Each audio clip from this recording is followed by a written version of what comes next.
क्या कोई गुनाह इतना पवित्र हो सकता है कि उसे करने वाला देवता बन जाए? या फिर क्या कोई देवता इतना गुनाह कर सकता है कि वो सिर्फ एक इंसान रह जाए? इलाहाबाद की उन गलियों में एक ऐसी ही दास्तां पनपी थी, चंदर और सुधा की। एक ऐसी मोहब्बत जो समाज के मायनों में गलत थी, पर रूह के तराजू में बिल्कुल सटीक और एकदम सही। तो क्या आपने कभी किसी किताब को रोते हुए पढ़ा है? अगर नहीं तो आपने अब तक धर्मवीर भारती की इस किताब को नहीं पढ़ा है। हिंदी साहित्य की सबसे रोमांटिक बुक और सबसे रोमांटिक लेखक, जिसने लाखों दिलों को तोड़ा भी और जोड़ा भी। तो दोस्तों, आपके सामने पेश है धर्मवीर भारती की गुनाहों का देवता। चंद्र को सबसे बड़ा संतोष था कि सुधा ठीक हो गई थी। बैसाख पूनों के एक दिन पहले ही से बिंती ने घर को इतना साफ कर डाला था कि घर चमक उठा था। यह बात तो दूसरी है कि स्टडी रूम की सफाई में बिंती ने चंद्र के बहुत से कागज बुहार कर फेंक दिए थे और आंगन धोते वक्त उसने चंद्र के कपड़ों को छींटों से तर कर दिया था। उसके बदले में चंद्र ने बिंती को डांटा था और सुधा देख देख कर हंस रही थी और कह रही थी, तुम क्यों चिढ़ रहे हो? तुम्हें देखने थोड़ी आ रही हमारी सास। बैसाखी पूनों की सुबह डॉक्टर साहब और बुआ जी गाड़ी लेकर उनको लीवा लेने गए थे। चंद्र बाहर बरामदे में बैठा अखबार पढ़ रहा था और सुधा अंदर कमरे में बैठी थी। अब 2 दिन उसे बहुत दब ढक कर रहना होगा। वो बाहर नहीं घूम सकती थी क्योंकि जाने कैसे और कब उसकी सास आ जाए और देख ले। बुआ उसे समझा गई थी और उसने एक गंभीर आज्ञाकारी लड़की की तरह मान लिया था और अपने कमरे में चुपचाप बैठी थी। बिंती कढ़ी के लिए बेसन फेंट रही थी और महाराजी ने रसोई में दूध चढ़ा रखा था। सुधा चुपके से आई, किवाड़ की आड़ से देखा कि पापा और बुआ की मोटर आ तो नहीं रही है। जब देखा कि कोई नहीं है तो आकर चुप्पे से खड़ी हो गई और पीछे से चंद्र के हाथ से अखबार ले लिया। चंद्र ने पीछे देखा तो सुधा एक बच्चे की तरह मुस्कुरा दी और बोली, क्यों चंद्र, हम ठीक है ना? ऐसे ही रहे ना? देखा, तुम्हारा कहना मानते हैं ना हम। हाँ सुधी, तभी तो हम तुमको इतना दुलार करते हैं। लेकिन चंद्र, एक बार आज रो लेने दो, फिर उनके सामने नहीं रो सकेंगे। और सुधा का गला रूंध गया और आंख छल आई। छी सुधा, चंद्र ने कहा। अच्छा नहीं नहीं, और झटके से सुधा ने आंसू पोंछ लिए। इतने में गेट पर किसी कार का भौंपू सुनाई पड़ा और सुधा भागी। अरे ये तो पम्मी की कार है, चंद्र बोला। सुधा रुक गई। पम्मी ने पोर्टिको में आकर कार रोकी। हेलो मेरे जुड़वा मित्र, क्या हाल है तुम लोगों का? और हाथ मिलाकर बेतकल्लुफी से कुर्सी खींच कर बैठ गई।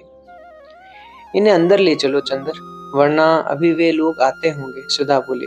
नहीं, मुझे बहुत जल्दी है, आज शाम को बाहर जा रही हूँ। बर्टी अब मसूरी चला गया है, वहां से उसने मुझे भी बुलाया है। उसके हाथ में कहीं शिकार में चोट लग गई है। मैं तो आज जा रही हूँ। सुधा बोली, हमें ले चलिएगा? चलिए कपूर, तुम भी चलो, जुलाई में लौट आना, पम्मी ने कहा। जब अगले साल हम लोगों की मित्रता की वर्षगांठ होगी तो मैं चलूंगा, चंद्र ने कहा। अच्छा तो विदा लेते हैं, पम्मी बोली। चंद्र और सुधा ने हाथ जोड़े तो पम्मी ने आगे बढ़कर सुधा का मुंह हथेलियों पे उठाकर उसकी पलकें चूम ली और बोली, मुझे तुम्हारी पलकें बहुत अच्छी लगती है। अरे इनमें तो आंसुओं का स्वाद है, अभी रोई थी क्या? सुधा झेप गई। चंद्र के कंधे पर हाथ रखकर पम्मी ने कहा, कपूर तुम खत जरूर लिखते रहना, चलते तो बड़ा अच्छा रहता। अच्छा आप दोनों मित्रों का समय अच्छी तरह बीते। और पम्मी चल दी। थोड़ी देर में डॉक्टर साहब की कार आई। सुधा ने अपने कमरे के दरवाजे बंद कर लिए।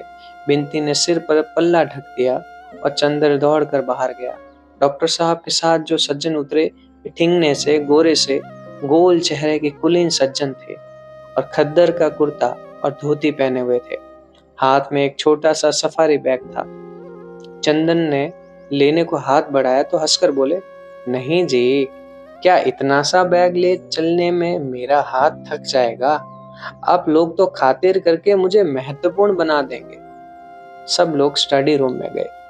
वही डॉक्टर शुक्ला ने परिचय करवाया, ये हमारे शिष्य और लड़के प्रांत के होनहार अर्थशास्त्री चंद्र कुमार कपूर है, और आप शाहजहांपुर के प्रसिद्ध कांग्रेसी कार्यकर्ता और म्युनिसिपल कमिश्नर श्री शंकरलाल मिश्र। अब तू नहाए ले शंकरी, फिर चाय ठंडाए जाइए, बुआ जी ने आकर कहा। आज बुआ जी ने बहुत दिनों पहले की बूटीदार साड़ी पहन रखी थी और शायद वो खुश थी क्योंकि बिनती को डांट नहीं रही थी।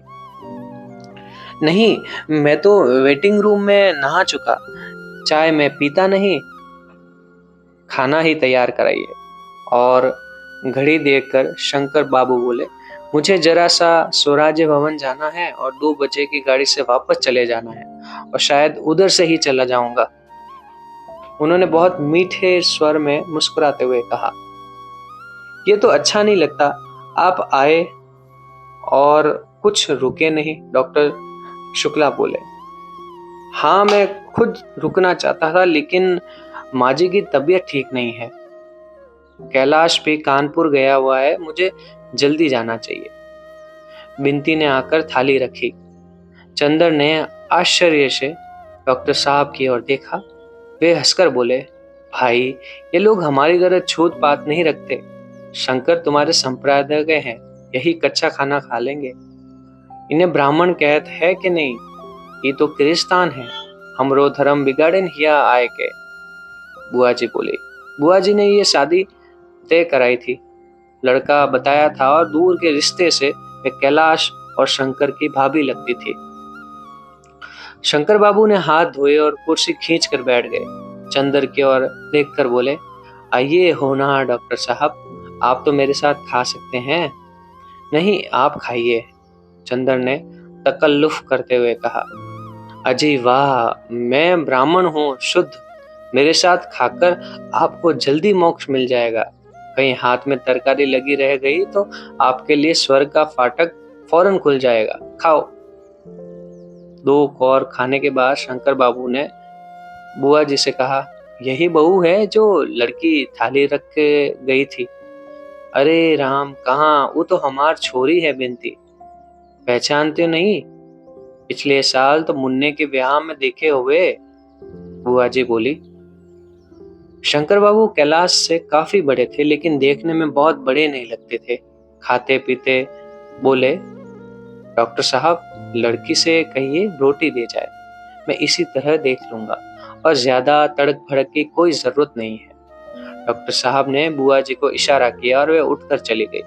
थोड़ी देर में सुधा आई, सादी सफेद धोती पहने, हाथ में रोटी लिए दरवाजे पर आकर हिचकी, फिर अंदर आकर चंदर से बोली, रोटी लोगे?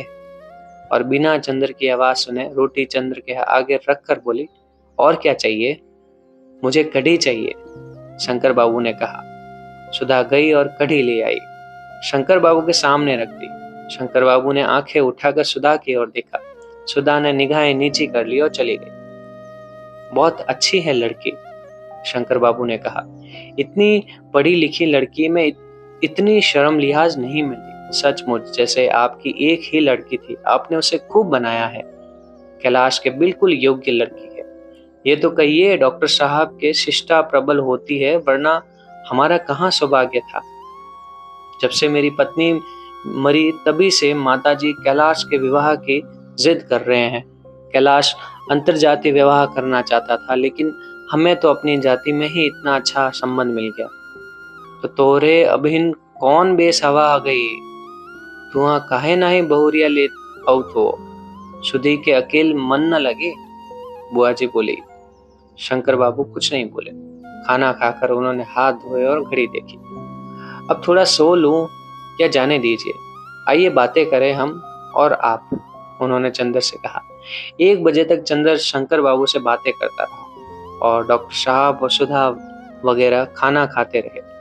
शंकर बाबू बहुत हंसमुख थे और बहुत बातूनी भी। चंदर को तो कैलाश से भी ज्यादा शंकर बाबू पसंद आए। बातें करने से मालूम हुआ कि शंकर बाबू की आयु अभी 30 वर्ष से अधिक की नहीं है।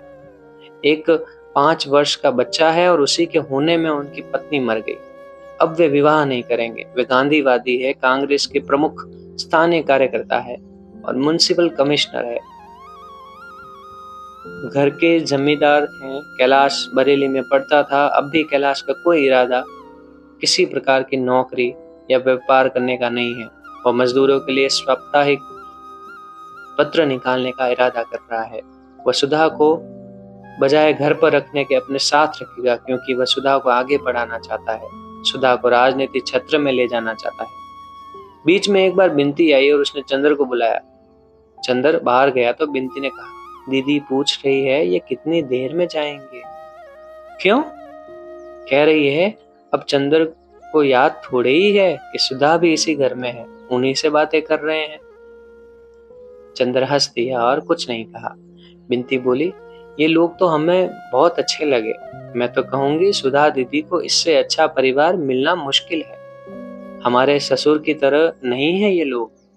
हाँ, फिर भी सुधा इतनी सेवा नहीं कर रही है इनकी। बिनती, तुम सुधा को कुछ शिक्षा दे इस मामले में। हाँ हाँ, हम सेवा करने की शिक्षा दे देंगे और ब्याह करने के बाद की शिक्षा अपनी पम्मी से दिलवा देना। खुद तो उनसे ही ले चुके होंगे आप। चंदर झेप गया। पाजी कहेगी, बहुत बेशर्म हो गई है। पहले मुंह से बोल नहीं निकलता था तेरा। तुमने और दीदी ने ही तो किया ना बेशर्म। हम क्या करें? पहले हम कितना डरते थे। बिनती ने उसी तरह गर्दन टेढ़ी करके कहा और मुस्कुराकर भाग गई। जब डॉक्टर साहब आए तो शंकर बाबू ने कहा, अब तो मैं जा रहा हूँ। ये माला मेरी ओर से बहू को दे दीजिए। और उन्होंने बड़ी सुंदर मोतियों की माला बैग से निकाली और बुआ जी के हाथ में दे दी। हाँ, एक बात है, शंकर बाबू बोले, ब्याह हम लोग महीने भर के अंदर ही करेंगे। आपकी सब बातें हमने मानी, ये बात आपको हमारी माननी पड़ेगी। इतनी जल्दी? डॉक्टर साहब चौंक उठे। ये असंभव है शंकर बाबू, मैं अकेला हूं, आप जानते हैं।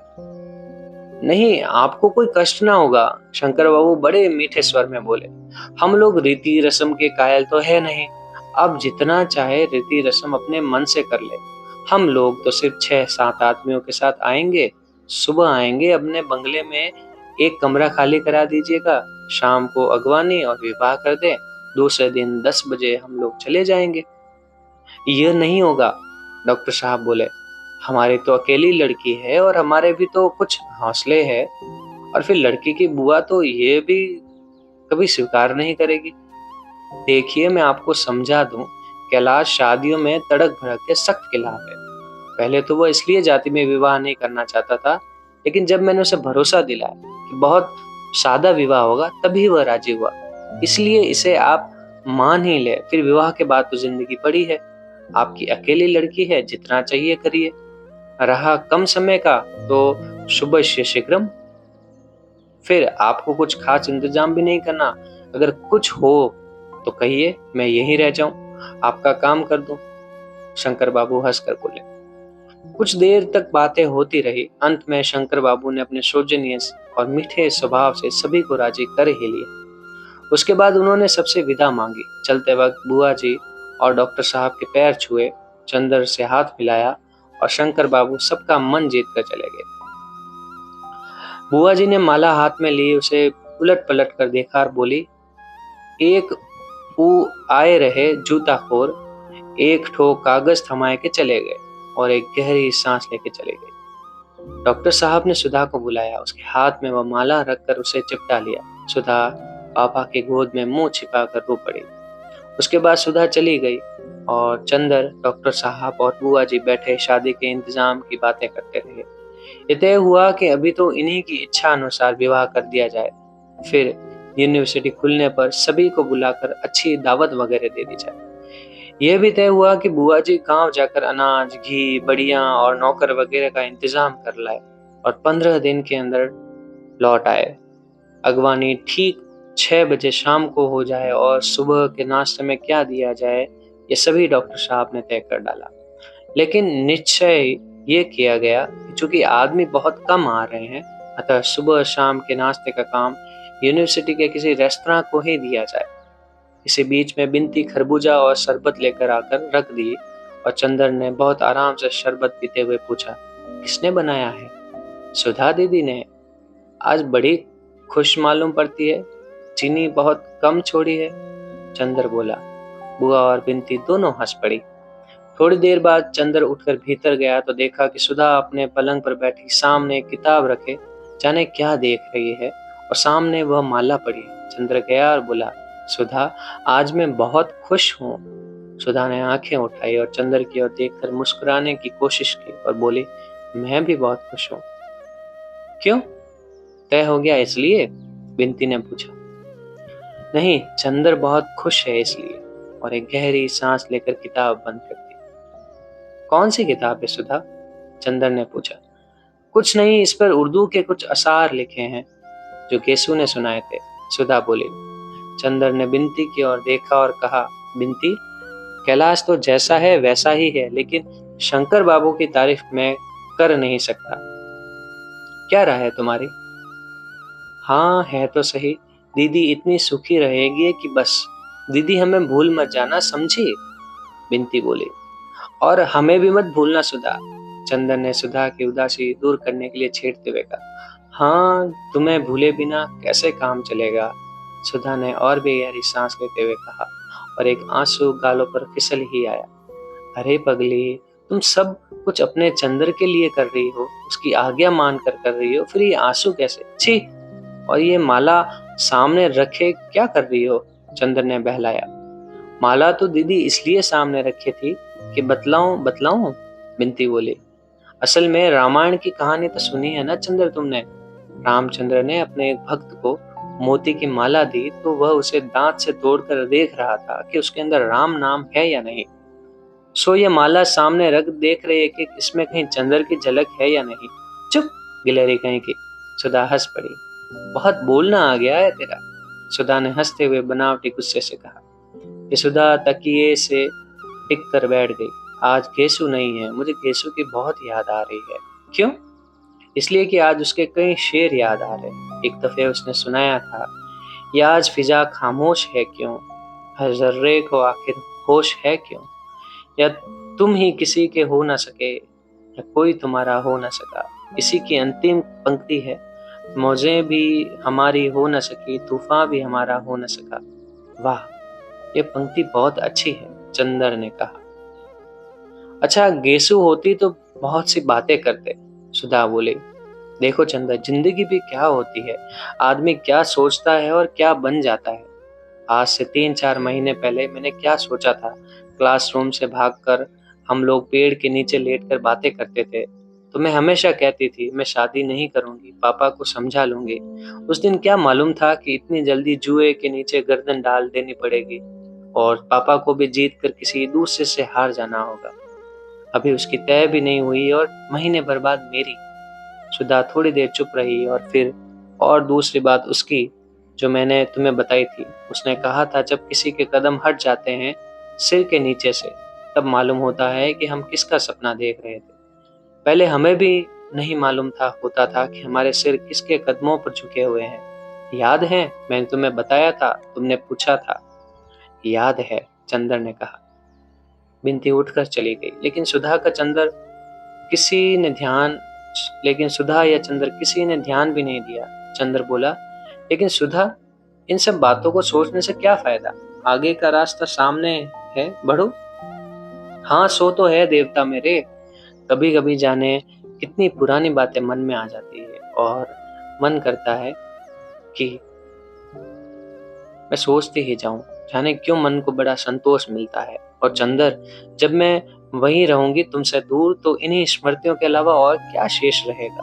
तुम्हें वह दिन याद है जब मैं केशव के यहाँ नहीं जा पाई थी और उस स्थान पर हम लोगों ने झगड़ा हो गया था। चंदर, वहाँ सब कुछ है, लेकिन मैं लड़ूंगी झगड़ूंगी किससे वहाँ? चंदर एक फीकी सी हंसी हंसकर बोला, अब क्या उम्र भर बच्ची ही बनी रहोगी तुम?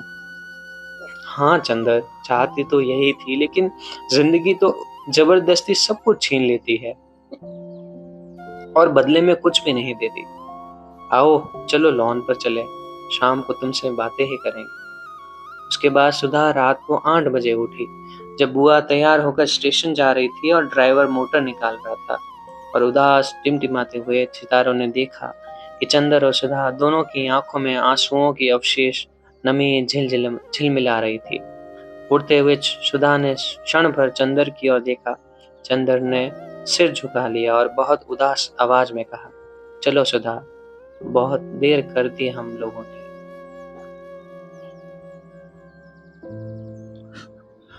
तो दोस्तों, ये था एक और भाग किताब गुनाहों का देवता से। मिलते हैं हम अगले एपिसोड में जल्द ही। तब तक कहानियां सुनते रहिएगा, कहानियां जीते रहिएगा और अपना ख्याल रखिएगा। शुक्रिया।